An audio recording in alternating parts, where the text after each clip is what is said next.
안녕하십니까. 우요한 목사입니다. 오늘 주일 예배 들어오신 여러분들 환영합니다. 잘 오셨습니다. 오늘 말씀 통해서 우리가 죽음을 어떻게 봐야 되는가 알고 또 우리가 어떻게 살아야 되는지 배울 수 있기를 기도합니다. 오늘 말씀의 제목은 죽음을 어떻게 보아야 하는가입니다. 말씀은 누가복음 13장 31절에서 35절입니다. 요절은 32절입니다. 이르시되 너희는 가서 저 여호에게 이르되 오늘과 내일은 내가 귀신을 쫓아내며 병을 고치다가 제3일에는 완전하여 지리라. 예수님은 죽음을 앞두고 있어요. 또 그 예수님이 죽을 걸 알고 염려하는 사람들도 있었습니다. 그러나 예수님은 죽음을 되게 긍정적으로 보고 열심히 오늘과 내일 할 일을 하겠다고 말씀하셨습니다. 왜 우리가 죽음을 긍정적으로 봐야 될까요? 또 그 죽음을 긍정적으로 보고 우리는 현실을 어떻게 살아야 될까요? 배울 수 있기를 기도합니다. 31절을 보겠습니다. 곧 그때 어떤 바리새인들이 나와 이르되 나가서 여기를 떠나소서 헤롯이 당신을 죽이고자 하나이다. 바리새인들은 헤롯이 예수님을 죽이고자 하는 정보를 알려줬습니다. 되게 예수님을 위하는 것처럼 보이죠. 그러나 그렇지 않습니다. 헤롯이 예수님을 죽이고자 하니까 그 마음에 두려움을 심어서 사명을 감당하지 못하게 하고자 한 것입니다. 또 헤롯을 피해서 도망가가지고 십자가를 지지 못하게 하고 구원 역사를 방해하고자 한 것입니다. 헤롯은 대놓고 예수님을 미워했다면 바리새인들은 은근하게 예수님을 미워하고 죽이고자 하는 자들입니다. 우리 속담에 때리는 시어머니보다 말리는 시누이가 밉다 이런 말이 있죠.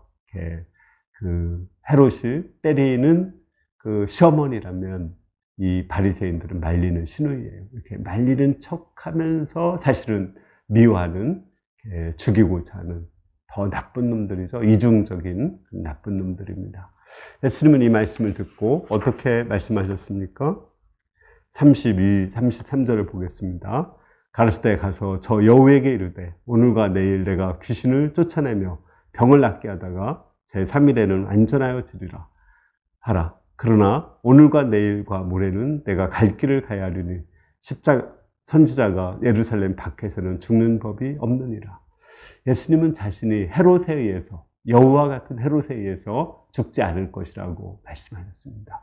예루살렘 밖에서 죽을 것이 아니라 예루살렘 안에서 바리새인들에 의해서 죽을 것을 말씀하셨습니다. 그리고 자신은 하나님의 때, 하나님의 주권에 의해서 죽을 것을 말씀하셨습니다. 그리고 죽음을 완전하여 지는 것, 되게 긍정적으로 바라보고 오늘과 내일과 모레 현재 열심히 사명을 감당하겠다고 말씀하셨습니다. 병자를 고치고 귀신을 쫓아내고 하나님 나라의 복음을 전하겠다고 하였습니다. 예수님은 지금 살아있는 그 동안 결코 사명을 감당하는 동안에는 죽지 않을 것을 하셨습니다. 이것이 사명인의 자세입니다. 사명인은 사명을 감당하는 동안은 죽지 않습니다. 이것이 하나의 보편적인 진리입니다. 또 성경에 나오는 진리입니다. 하나님은 사도 바울에게 로마 개척에 사명을 주셨죠. 그는 에베소 전도하다가 내가 로마도 보아야 하리라 이런 그 비전을 가졌고 하나님 그 비전을 받으시고 로마에서 복음을 전할 것이라고 2번이나 그에게 사명을 말씀해 주셨습니다. 그래서 때로는 그 유태인들에 의해서 맞아서 거반 죽게 되었어도 죽지 않았습니다. 큰 광풍, 유리굴라라는 광풍을 만나서 14일 동안 헤맸지만 죽지 않았습니다. 독사에 물려서 다 죽을 거라겠지만 죽지 않았어요. 왜? 사명이 있었기 때문에 죽지 않은 것입니다. 사명을 감당하기 전까지는 죽지 않습니다. 헤롯이 이제 사도 야고보를 죽이고 베드로를 죽이고자 했습니다. 베드로를 죽이기 바로 전날 4명의 군사가 지키고 있었고 또 3개의 문으로 막아서 엄중하게 경계를 하고 있었습니다. 그러나 하나님께서 베드로에게 사명이 있었기 때문에 그 베드로를 천사를 보내서 그곳에서 끄집어내시고 살려주셨습니다. 아직 그 당시에 그의 은혜의 복음이 정착되지 않았고 또 세계선교의 방향이 분명하지 않았습니다. 베드로를 살려서 이제 은혜의 복음을 분명하게 하고 은혜의 복음의 기초하고 또 이제 세계선교회, 이방인 세계선교회 기초를 든든히 놓게 하고자 했습니다. 이것은 성경에만 나오는 이야기가 아닙니다. 리빙스톤이 아프리카에서 복음을 전할 때입니다. 그가 맹수인 사자에게 물려서 고반 죽게 되었습니다. 많은 사람들이 그의 죽을 것을 염려했습니다. 그때 리빙스톤이 한 되게 유명한 말이 있습니다. 사명인은 사명을 마치기까지 죽지 않는다. 그 사명인 미셔너리는 미션, 그 미션을 마치기까지는 죽지 않는다고 유명한 말이 있습니다. 그는 죽지 않고 아프리카 전도의 사명을 마치고서야 죽음을 했습니다. 우리에게도 때로 많은 위험이 있죠. 질병도, 사건, 사고도 있습니다. 그러나 사명이 있다면 죽지 않습니다. 중요한 건 우리에게 죽음의 요소가 우리한테 찾아오는 것이 아니라 사명이 없는 것입니다. 우리가 죽지 않으려면 사명이 있어야 됩니다. 하나님이 나를 이 세상에 보내신 그 사명, 하나님이 나에게 맡기신 일이 있습니다. 그 일을 감당할 때 나는 결코 죽지 않습니다. 하나님은 저에게 성경 66권 강해서 사명을 감당하게 도와주셨고, 또 이제 성경 66권 유튜브 강의를 하게 하고 성경 66권을 가르치는 그 사명, 하나님 나라를 가정과 교회에 이루는 사명을 주셨습니다. 제가 이 사명을 감당할 때까지 하나님이 나를 살리시고 또 건강을 주실 것을 믿습니다. 예수님은 제 3일에 완전해진다고 말씀했습니다. 이 3일은 죽음을 말합니다. 죽음을 통해서 예수님은 완전한 그리스도가 되신다고 했습니다. 그러니까 예수님의 그 죽음이 그 현재 삶의 불완전함을 완전하게 하는 것이라고 말씀했습니다. 어떤 점에서 그럴까요? 제가 세 가지 점에서 말씀을 드리겠습니다. 첫째는 예수님의 죽음을 통해서 영원한 죄사함을 주십니다. 우리의 질병도, 우리에게 일하는 그 귀신의 역사도 결국은 근본적으로는 그 죄 때문에 일하는 것입니다. 예수님은 십자가에서 우리의 죄를 영원히 사하심으로 영원히 우리의 질병을 치료해 주시고 영원히 사단의 세력을 멸하시고 하나님 나라를 이 땅에 이루어 가십니다.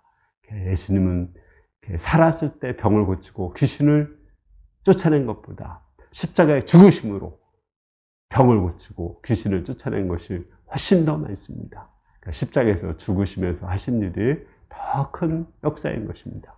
또 십자가에 죽으시고 부활하셔서 예수님은 우리를 죽음에서 해방시켜 주시고 영원한 하나님 나라로 인도해 주십니다. 예수님의 죽으심을 통해서 부활이 있는 거죠. 죽음이 없다면 부활이 없고, 부활이 없다면 우리 인간을 사망 권세에서 해방시켜 주지 못합니다. 예수님은 죽음을 통해 부활하시고 우리를 두려움과 불안과 슬픔에서 해방시켜 주시고 영생을 주시고 하나님 나라로 인도해 주십니다. 이런 면에서 죽음이 완전한 것입니다. 세 번째로 예수님의 죽음을 통해서 예수님 자신도 우리의 그리스도가 되십니다. 예수님의 육신으로만 있다면 예수님은 잠시 살다가 사라질 뿐입니다. 그러나 예수님이 죽으시고 부활하셔서 하늘에 올라가셔서 우리의 그리스도가 되시고 하늘에 있는 자들, 땅에 있는 자들, 땅 아래 있는 자들, 모든 자들이 예수님께 무릎을 꿇고 예수님을 경배하고 찬양하게 됩니다. 예수님도 죽었기 때문에 완전한 그리스도가 되지 육신의 몸으로 살아있다면 완전한 그리스도가 될 수가 없습니다. 이런 점에서 죽음은 우리를 완전하게 하는 것입니다. 이것은 예수님만 그런 것이 아닙니다. 우리도 죽음을 통해서 완전해질 수가 있습니다. 어떤 점에서 우리의 죽음이 우리를 완전하게 하는 것일까요? 성경에는 그 죽음을 통해서 완전하게 된 많은 사람들의 예가 나옵니다. 첫 번째로 우리도 죽음을 통해서 복음의 진보를 이룰 수가 있습니다. 그러니까 스데반이 죽었을 때 사도 바울이 변화되었고, 스데반이 죽었을 때 복음이 소아시아와 유럽과 세계로 퍼져나가게 되었습니다. 이런 걸 볼 때 스데반의 죽음은 복음의 진보를 이루는 죽음이었던 것입니다. 스데반만 그런 것이 아닙니다. 모세의 죽음을 통해서 여호수아가 힘을 얻게 되었고 세례 요한의 죽음을 통해서 예수님의 시대가 열리게 되었습니다. 또 야곱은 죽는 그 순간에 12아들의 죄를 책망하고 믿음이 있는 사람들을 격려하고 죽었습니다. 그 죽음의 순간에 가장 멋진 일을 하고 12지파의 조상을 세웠습니다. 죽는 그 순간이 야곱에게는 클라이막스의 순간이었던 것입니다.